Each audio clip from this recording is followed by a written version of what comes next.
ನಮಸ್ಕಾರ ವೀಕ್ಷಕರೇ, welcome to ನಮಸ್ತೆ ಇಂಡಿಯಾ ಕುಕಿಂಗ್ ಚಾನಲ್. ಇವತ್ತು ನಮ್ಮ ಚಾನಲ್ನಲ್ಲಿ ಬೇಕರಿ ಸ್ಟೈಲ್ ಖಾರ ಬೂಂದಿ ಮಾಡೋದು ಹೇಗೆ ಅನ್ನೋದನ್ನು ನೋಡೋಣ. ಒಳ್ಳೆ ಬ್ರ್ಯಾಂಡೆಡ್ ಕಡಲೆ ಹಿಟ್ಟನ್ನು ಉಪಯೋಗಿಸಿ ಮಾಡಿದ್ರೆ ಇದು ತುಂಬಾ ರುಚಿಯಾಗಿ ಬರುತ್ತೆ. 1/4 kg ಕಡಲೆ ಹಿಟ್ಟನ್ನು ತಗೊಂಡಿದ್ದೀನಿ. ಇದರಲ್ಲಿ 100 ಗ್ರಾಮ್ ಅಕ್ಕಿ ಹಿಟ್ಟನ್ನು ಹಾಕ್ತಾ ಇದ್ದೀನಿ. ಅರ್ಧ ಟೇಬಲ್ ಸ್ಪೂನ್ ಉಪ್ಪನ್ನು ಹಾಕ್ತಾ ಇದ್ದೀನಿ, ಅಂದರೆ ರುಚಿಗೆ ತಕ್ಕಷ್ಟು ಉಪ್ಪು. ಇದನ್ನು ಒಂದು ಬಾರಿ ಚೆನ್ನಾಗಿ ಮಿಕ್ಸ್ ಮಾಡಿ ನೀರನ್ನು ಸೇರಿಸಿ ಗಂಟಿಲ್ದೇನೆ ಚೆನ್ನಾಗಿ ಕಲಿಸ್ಕೊಬೇಕು.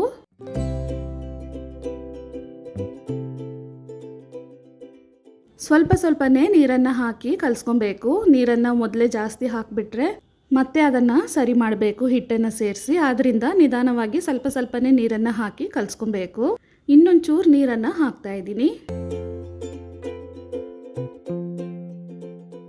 ಚೆನ್ನಾಗಿ ಮಿಕ್ಸ್ ಮಾಡಿ ಹಿಟ್ಟನ್ನು ಸೌಟಿಂದ ತೆಗೆದು ಹಾಕಿ ತೋರಿಸ್ತೀನಿ ನೋಡಿ. ಹಿಟ್ಟನ್ನು ಈ ರೀತಿ ತೆಗೆದು ಹಾಕಬೇಕಾದ್ರೆ ತೀರಾ ಗಟ್ಟಿನೂ ಇರಬಾರ್ದು, ನೀರಾಗಿನೂ ಇರಬಾರ್ದು. ಈ ಹದಕ್ಕೆ ಮಾಡ್ಕೊಳ್ಳಿ. ಬೂಂದಿಯನ್ನು ಮಾಡೋದಕ್ಕೆ ಈ ರೀತಿ ಸೌಟನ್ನು ಬಳಸ್ತಾ ಇದ್ದೀನಿ. ಕಡಾಯಿನಲ್ಲಿ ಸನ್ಫ್ಲವರ್ ಎಣ್ಣೆಯನ್ನು ಕಾಯಿಸ್ಕೊಂಡಿದ್ದೀನಿ.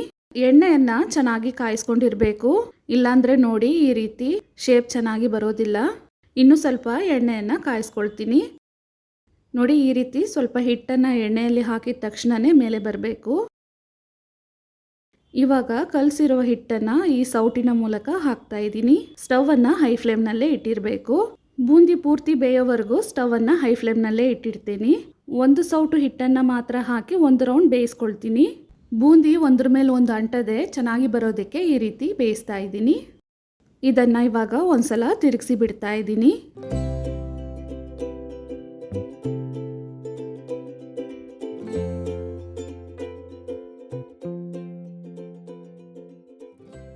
ಇವಾಗ ನೋಡಿ ಎಣ್ಣೆಯಲ್ಲಿರುವ ನೊರೆ ಅಂಶ ಪೂರ್ತಿ ಹೊರಟೋಗಿದೆ.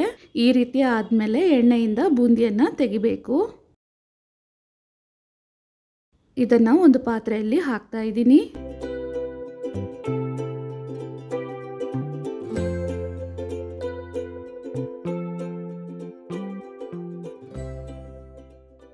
ನೋಡಿ ಎಷ್ಟು ಚೆನ್ನಾಗಿ ಗರಿಗರಿಯಾಗಿ ಬಂದಿದೆ. ಇದೇ ರೀತಿ ಇನ್ನೊಂದು ಸೌಟು ಹಿಟ್ಟಿನಿಂದ ಬೂಂದಿಯನ್ನು ಮಾಡ್ಕೊಂಡಿದ್ದೀನಿ. ಇವಾಗ ಒಂದು ಬ್ಯಾಚ್ ರೆಡಿ ಆಗಿದೆ. ಅಂದರೆ ಒಂದು ಬ್ಯಾಚಲ್ಲಿ 2 ಸೌಟು ಹಿಟ್ಟನ್ನು ಹಾಕಿ 2 ಬಾರಿ ಬೇಯಿಸ್ಕೊಂಡಿದ್ದೀನಿ. ಅರ್ಧ ಸ್ಪೂನ್ ಅಚ್ಚ ಖಾರದ ಪುಡಿಯನ್ನು ಹಾಕಿ ಒಂದು ಬಾರಿ ಮಿಕ್ಸ್ ಮಾಡಿ ಇಡ್ತಾ ಇದ್ದೀನಿ. ಬೂಂದಿ ಚೆನ್ನಾಗಿ ಮಣಿ ರೀತಿ ಒಂದೇ ಥರ ಬರಬೇಕಂದ್ರೆ ಬೂಂದಿಯನ್ನು ಒಂದು ರೌಂಡ್ ಹಾಕಿದ್ಮೇಲೆ ಸೌಟಲ್ಲಿರುವ ಹಿಟ್ಟನ್ನು ಈ ರೀತಿ ತೆಗೆದುಬಿಟ್ಟು ಸೌಟನ್ನು ತೊಳೆದು ಒಂದು ಬಟ್ಟೆಯಿಂದ ಒರೆಸಿ ಹಿಟ್ಟನ್ನು ಹಾಕಿ ಬೂಂದಿ ಮಾಡಿದ್ರೆ ಮೊದಲಿನ ರೌಂಡ್ ಥರನೇ ಪರ್ಫೆಕ್ಟಾಗಿ ಬರುತ್ತೆ. ಇವಾಗ 2ನೇ ಬ್ಯಾಚ್ನ ಬೂಂದಿನೂ ರೆಡಿ ಆಗಿದೆ. ಮತ್ತೆ 2 ಸೌಟ್ ಹಿಟ್ಟಿನಿಂದ 2 ರೌಂಡ್ ಬೇಯಿಸಿ ತಗೊಂಡಿದ್ದೀನಿ. ಇದರಲ್ಲಿ ಮತ್ತೆ ಅರ್ಧ ಸ್ಪೂನ್ ಅಚ್ಚ ಖಾರದ ಪುಡಿಯನ್ನು ಹಾಕಿ ಮಿಕ್ಸ್ ಮಾಡ್ತಾ ಇದ್ದೀನಿ. ಇದೇ ರೀತಿ 3ನೇ ರೌಂಡು ಮಾಡ್ಕೊಂಡಿದ್ದೀನಿ. ಇದರಲ್ಲೂ ಅರ್ಧ ಸ್ಪೂನ್ ಅಚ್ಚ ಖಾರದ ಪುಡಿ. ಇಷ್ಟು ಬೂಂದಿಗೆ ಒಟ್ಟು 1.5 ಸ್ಪೂನ್ ಅಷ್ಟು ಅಚ್ಚ ಖಾರದ ಪುಡಿಯನ್ನು ಹಾಕಿದ್ದೀನಿ.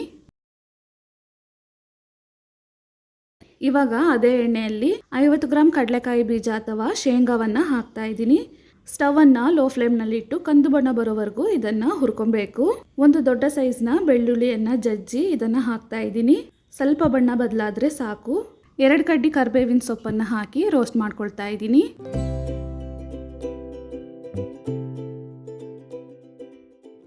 ಸ್ವಲ್ಪ ಗೋಡಂಬಿಯನ್ನು ಹಾಕಿ ಲೈಟ್ ಕಂದು ಬಣ್ಣ ಬರೋವರೆಗೂ ಹುರ್ಕೊಳ್ತಾ ಇದ್ದೀನಿ.